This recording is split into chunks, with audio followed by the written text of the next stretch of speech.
Hi, everyone, and welcome to Meet the Rams. I'm Kamryn Gibson, here with Coach Brian Wanamaker of the men's basketball team.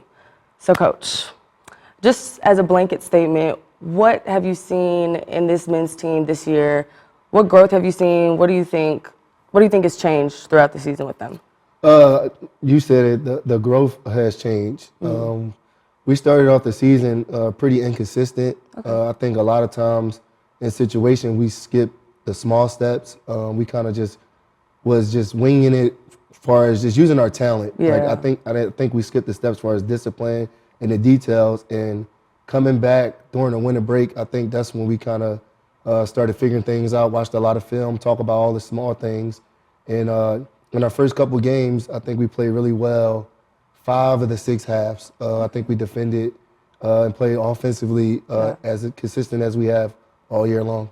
Yeah, and I mean, it's been a very competitive season, especially this past week for y'all. It was pretty intense. You had a Thursday game, Saturday game, then a turnaround on a Monday game, super intense, #1 seed.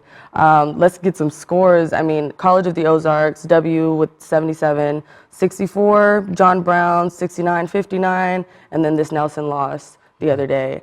What do you tell your team when you know that you beat College of the Ozarks? And a observation that I made during the game was that it just seemed kind of like this was a knock off the dust from Christmas break type of game for y'all. Like it was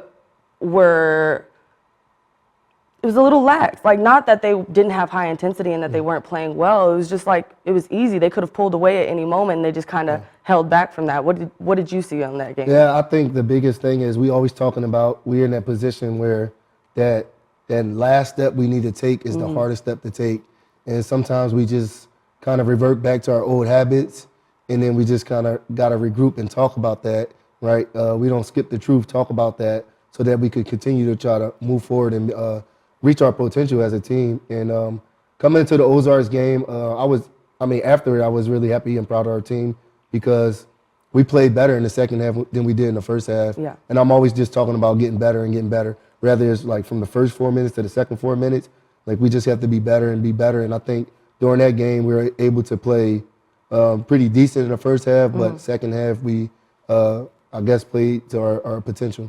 And then at the ending of this intense week, just back from Christmas break, you had Nelson, which, I mean, I'm sure you heard that they were succumbed to College of the Ozarks game before with a Micah Clark having a 50-point game. How do you prepare for a game like that? And what are you thinking when you hear that they lost to the team that you just beat easily? Yeah, I don't put too much into that because it is conference play. Yeah. So, and our conference was arguably the toughest NAIA conference in the country.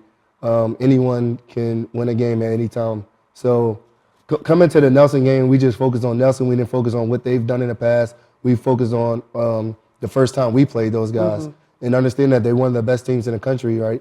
Coming into that game, they were ranked number 12. So we knew we had our work cut out for us, especially because they lost the game. Yeah.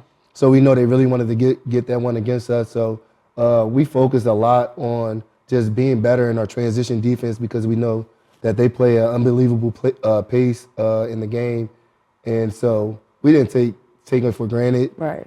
Unfortunately, we came out and we lost. And I mean, more into that game, it was obviously perfect matchup, I think. I mean, y'all's teams are so equally athletic and so deep as, I mean, a unit, both sides, to where, I mean, you can't help but it be competitive. What are you thinking when it comes to your last game against Nelson? I mean, truthfully, from watching it, it was almost identical to the first game. Yep. I mean, I was on the edge of my seat for both, but it's just like, how do you, one, come back from that as a team and, you know, kind of fix up those mistakes, but what does that say to you as a coach? Yeah, so what I'm thinking, and going into that game, like I said, when we finished, it was completely the same as the first time. And it just says about our team, our ceiling and our floor. And so the really good team's ceiling is really high, and their ceiling is their ceiling is really high, and their floor is kind of in the middle part. So they still are able to be good and win those games. Right now, our ceiling is really high, and our floor is really low. Yeah. So you saw it in the first half. In that game, we shot 57%. In the second half, we 27%, just two completely different teams. Yeah. So we just got to get our floor up a little bit higher, and part of that is just being consistent at the things that makes us successful. Yeah, I mean, I didn't mean to interrupt, but I was going to say you basically outperformed them in a lot of the statistics to where you would have thought that, the end result would have been different. But, I mean, missing Matt Nero and then Khalil Turner for majority of the game due to foul trouble, it's just, what does that do to your offense and your defense even? Yeah, they both are very good defenders. One, and on the opposite side of the court, they both are good ball handlers for us. Yeah. And I think we kind of got a little rattled when the game got close, and we really needed those two guys to help us stay poised. We needed their IQ, we needed their leadership, and I didn't think we had that down the stretch in the second half.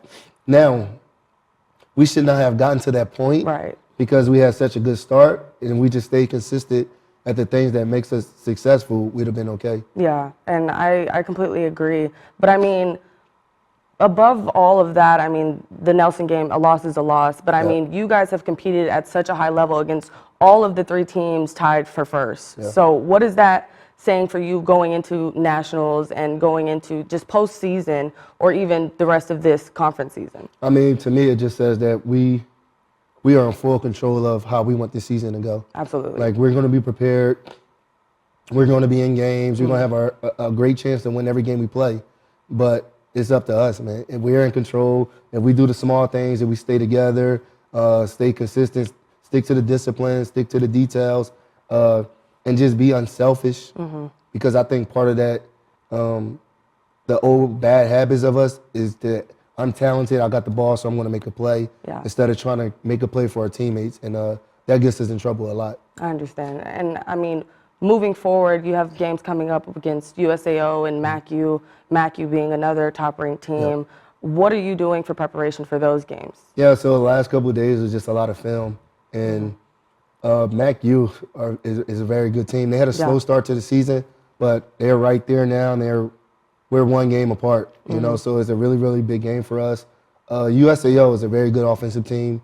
We went up there last year and played them and lost, so we know we got our work cut out for them because it's a conference game, you know, so no game is easy. We just got to – it's an opportunity for us to regroup and show the type of team we want to be coming off a loss because we've been playing well. We won 7 of our last 9 games, and we won all those games by double digits. So, again, our ceiling is really high. We just got to get our floor up a little bit higher. You know, and I like that terminology. I don't think I've ever really put it that way. If your floor is super low, of course, you know, you're going to be able to sink that low. But I mean, with the standard of the amount of seniors that you guys have, what is the culture that you have set for this team, and what is that going to show to the future Rams or the guys that have to uphold those standards, these coming years? Yeah, I mean, these guys are all older. They've been in college for some time now, and I don't know, it's 8, maybe 9 guys that would be. Look, I can tell you exactly how many. You have Ahmad, Khalil Turner, Dalen Hamilton, Matt Nero, Montez Young, Daniel Oravir, Kai Randolph, Noah Williams, Hamilton Wallace. You have 9. 9 guys going. So, I mean, right now they are setting the standard for the next group that's going to come in because, especially for me and for what I want the program to be in my second year, these guys are showing the returners, and the returners are bought in too, just because they're a little younger, they don't make them not leaders and understand the culture we want to create, but they're just showing us the standards we want, and that's just competing. I think the one thing we do well is we play really, really hard. It's just the small things that can hold us back. To that playing really, really hard, I'm telling you, that Nelson game had me feeling all of the bumps and bruises that they probably have now in your hoarse voice. But, I mean, going into that, what is rebuilding going to look like for you? I mean, losing 9 players can hurt any team, so I don't want to go too far into postseason. We still have a lot of season left, but what is that going to be like for you? Yeah, I mean, we just going to probably have a whole new starting 5 again next year, and that's just part of it, and that's part of the transfer portal era and trying to get guys that could come in right away and compete. But it also allows me to get a better balance next year and be able to have younger guys so that we have more returners and we can sustain the culture moving forward. Yeah, sustaining that culture does get really hard, especially with the transfer portal being how it is. So, I mean, good luck. I know that this is around the time that you guys start doing recruiting and stuff, AAU and all that. But senior night, Senior night is sort of coming up. Yeah. Panhandle State. What is that looking like for y'all? Can we expect anything exciting? Yeah, so that's going to be a big night. It's going to be Alumni Day, but also we're honoring the 20th anniversary of our 2006 National Championship team. Okay. And so you got all three of those things going.